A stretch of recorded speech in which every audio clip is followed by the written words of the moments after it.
இப்போ நான் வரக்கூடிய இந்த நிமிடம் வந்து மாநாடு வந்து 23ஆம் தேதி டிக்ளேர் ஆகிருக்கு. விக்கிரவாண்டியில் முடிவாயிருக்கு. அந்த கொடியில் இருக்கக்கூடிய 2 யானைகள் அதனுடைய உள்ளடக்கம் அத்தனையுமே வந்து பார்த்தோன்னா இது வரைக்கும் இந்தியாவில் வேறு எந்த கொடியும் வந்து அந்த கட்சியோட ஒட்டுமொத்த கொள்கையும் சொல்லக்கூடிய அளவுக்கு ஒரு கொடி இது வரைக்கும் இல்லை.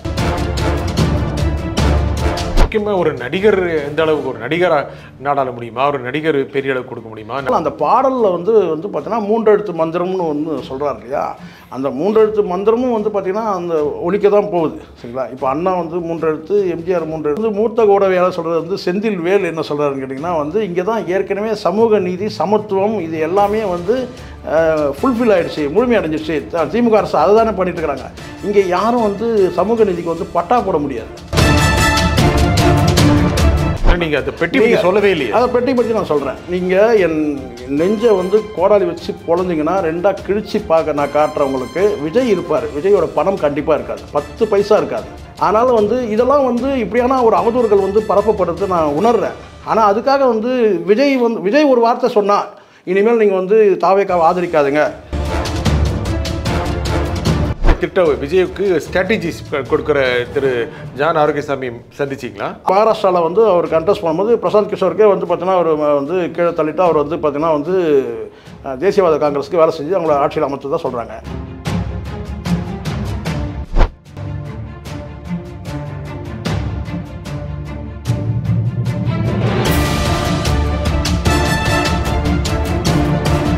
வணக்கம் ஆகாயம் நண்பர்களே. விஜய் திட்டம் என்ன?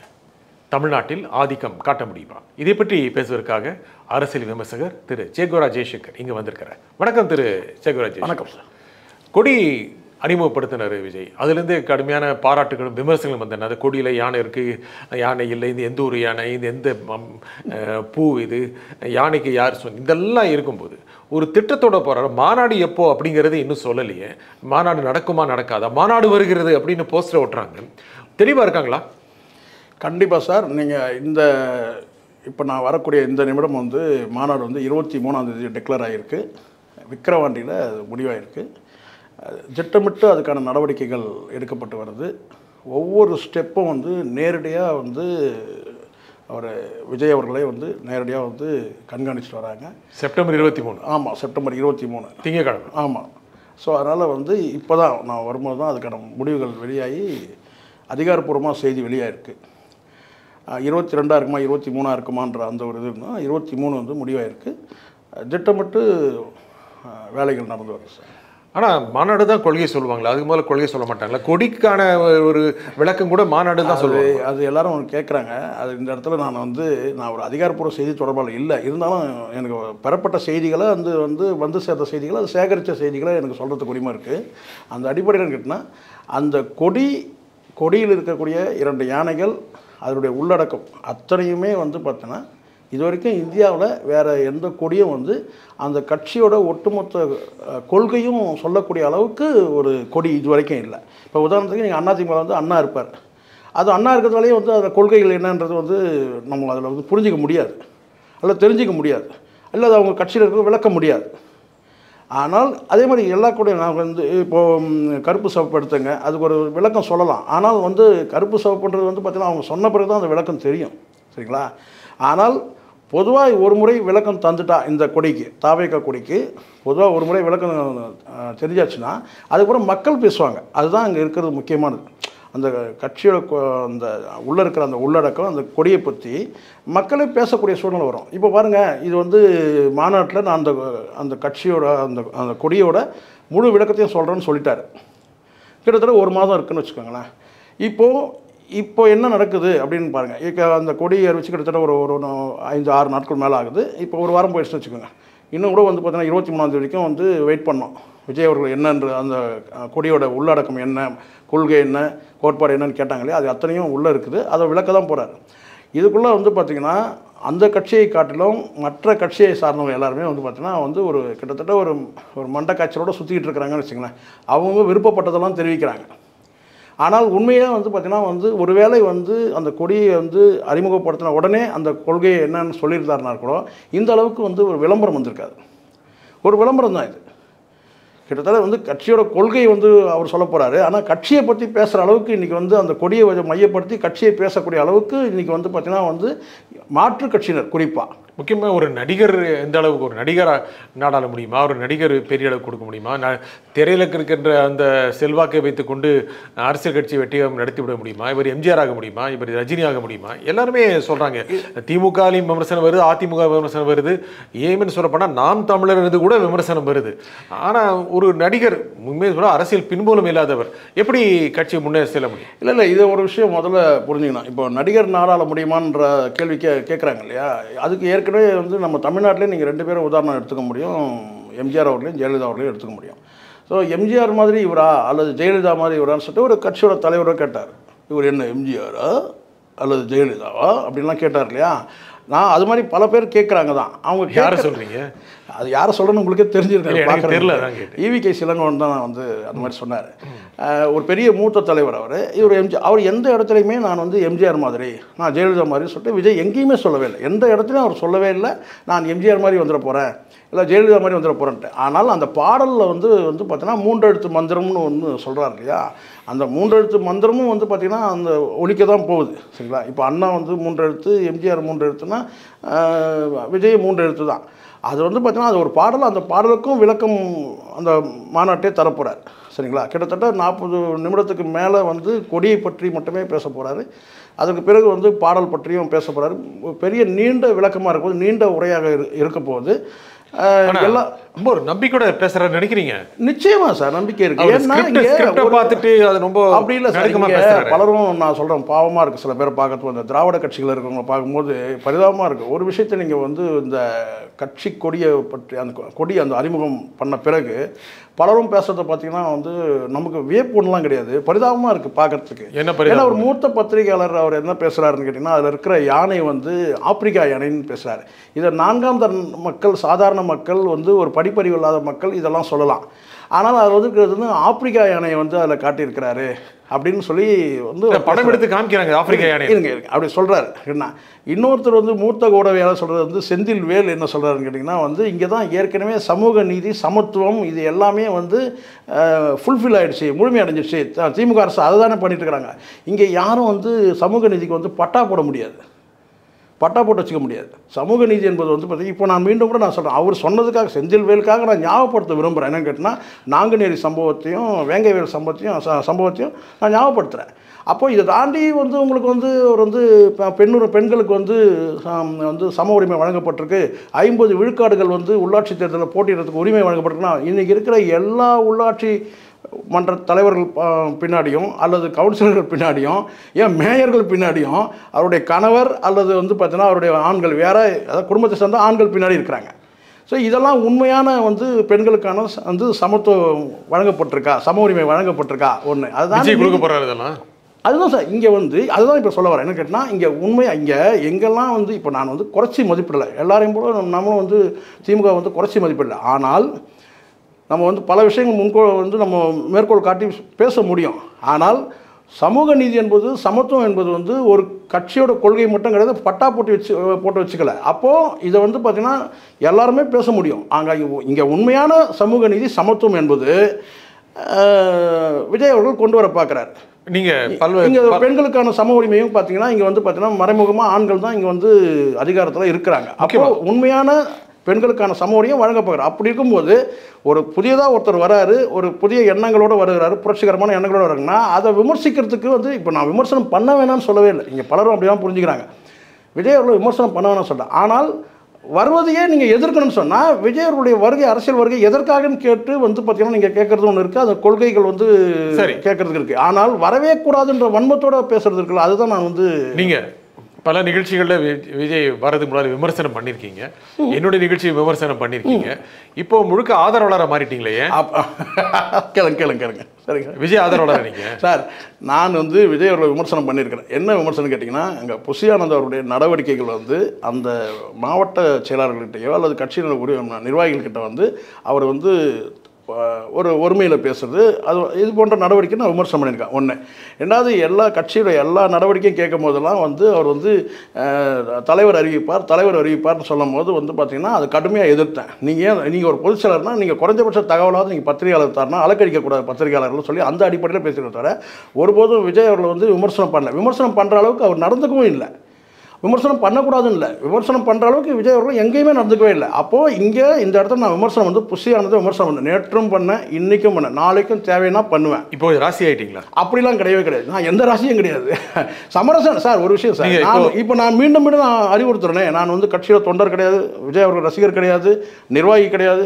இது எல்லாம் வந்து நான் வந்து நேற்று வரைக்கும் இப்போ சேர்ந்துட்டீங்களா? அப்படிலாம் கிடையாது. நேற்று இல்லை, நாளைக்கு வரைக்கும் அதுதான், நாளைக்கு மறுநாள் அதுதான். நிச்சயமா அந்த மாதிரி எனக்கு என்ன இல்லை. அந்த மாதிரி உறுப்பினர் நீங்கள் கண்டிப்பாக இல்லை, நிச்சயமா இல்லை. ஆனால் அப்படியே நிறம் மாறிட்டீங்களே விஜய்? நிறம் மாறவே இல்லை. நான் எப்பவுமே ஒரே தரத்தில் இருக்கேன். நான் புஷியானது நேற்று விமர்சனம் பண்ணேன், இன்றைக்கும் பண்ணுவேன், நாளைக்கும் அவர் வந்து பிழைகள் பண்ணால் விமர்சனம் பண்ணுவோம். ஏன்னா இது ஒரு கட்சி. உங்களை நம்பி வந்து பார்த்தீங்கன்னா பல பொறுப்புகள் ஒப்படைக்கப்பட்டிருக்குன்னா அந்த பொறுப்பு இது வந்து கிட்டத்தட்ட வந்து சசிகலா சாயலில் போகிறதுன்ற மாதிரி கூட நான் விமர்சனம் பண்ணேன். கடுமையான விமர்சனம் இது.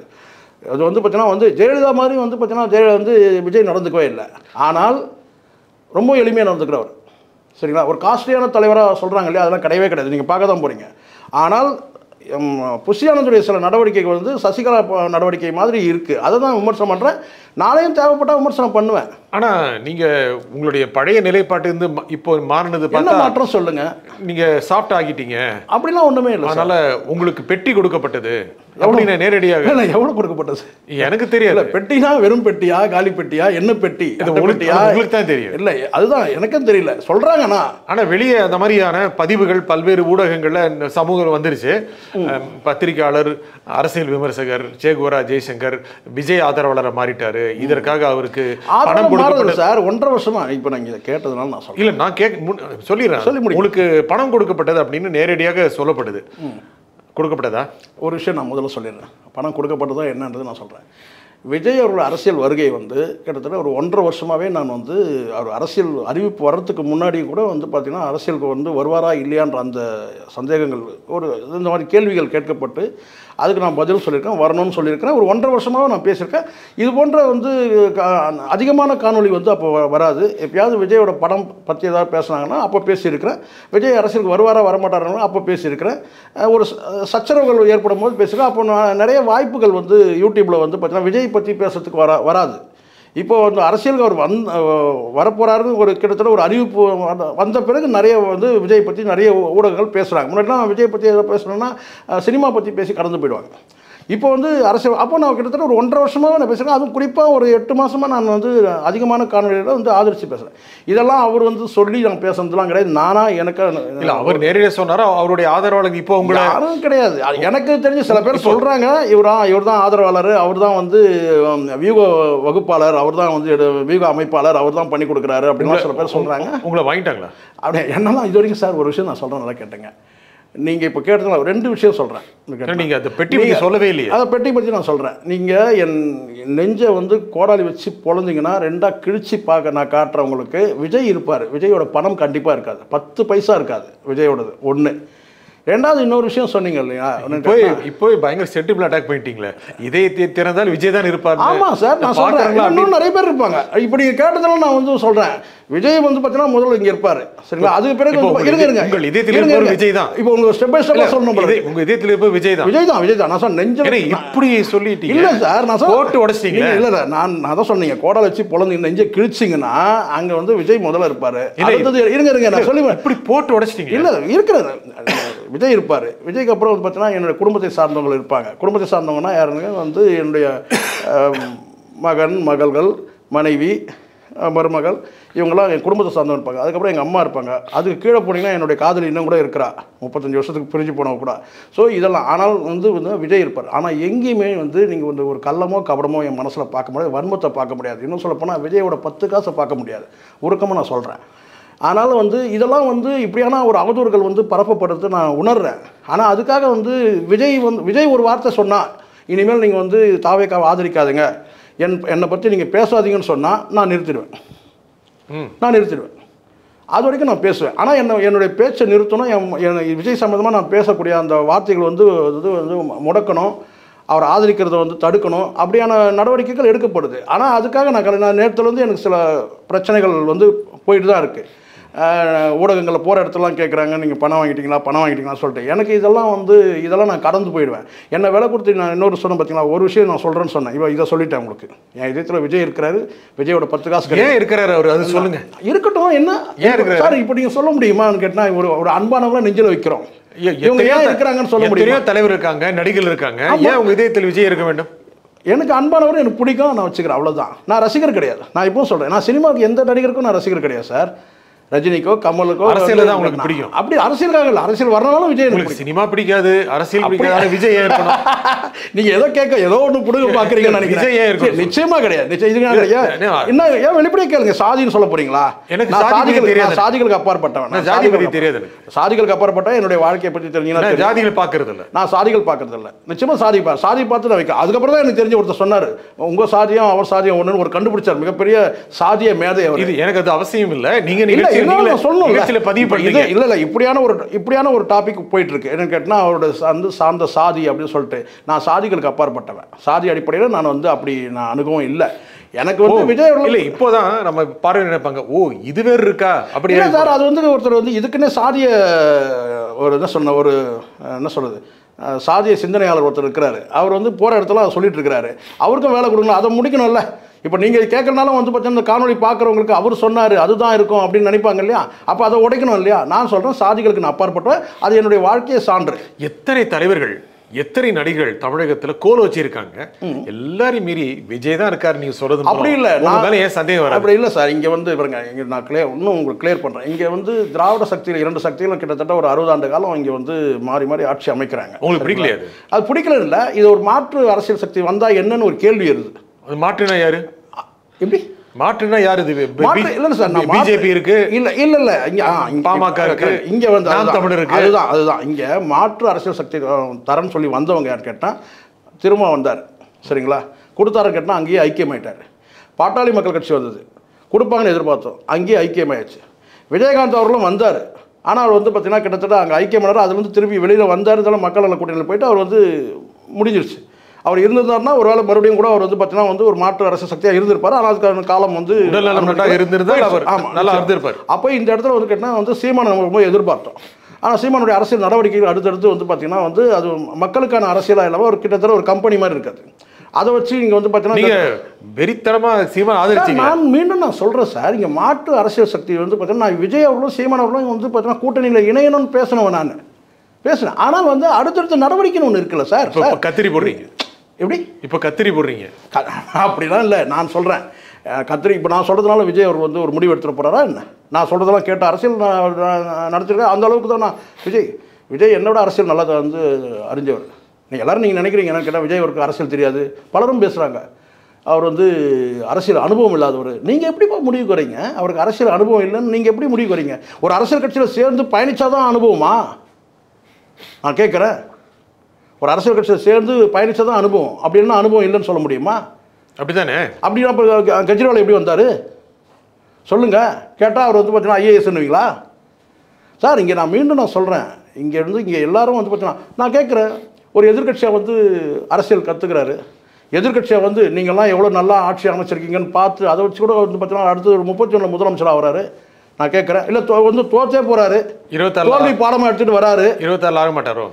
நான் சொல்கிறது என்னன்னா, அதுக்கான வேலைகள் நடக்குது சார். ஆனால் நான் என்ன சொல்றேன்னா, அப்படியே முடியலனாலும் 31 ஆகிட்டு போறாரு. என்ன கஷ்டம்னு கேட்குறேன் உங்களுக்கு. 26 விட்டா 31, 30 விட்டா 36. ஆமாம் இருக்குது சார், வயசு இருக்குது சார், அவருக்கு வயசு இருக்குது, வராரு, பொறுமையாக வராரு. என்ன இப்போ நிதானமாக வரதானே இப்போ தாமதம் நீங்கள் சொல்கிறீங்க? நிதானத்தை தான் நீங்கள் தாமதம்ன்றீங்க. இப்போ தாமதமாக ஒரு ஸ்டெப்பு பார்த்தீங்கன்னா தாமதம் ஆகுதுன்றீங்க. அது தாமதம் கிடையாது, நிதானம்.